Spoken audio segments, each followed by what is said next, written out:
It's frustrating.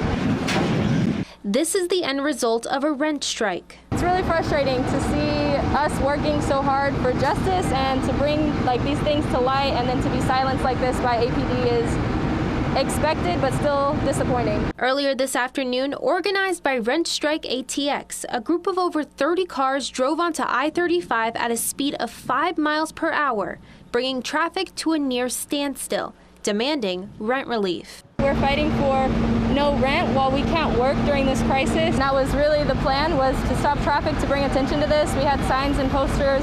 But the protest didn't last very long before Austin police officers showed up and directed the strike to a nearby parking lot. We were directed off of the highway, and the police directed people into this parking lot over here.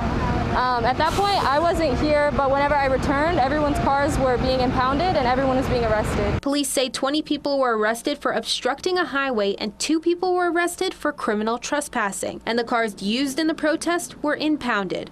Rent Strike ATX says many of the protesters were renters struggling themselves. There's going to be thousands and thousands of people that are going to be unable to pay rent and are going to be liable for evictions, which is going to follow them for the rest of their life. It's going to be on their renter history. It's going to show up on their credit.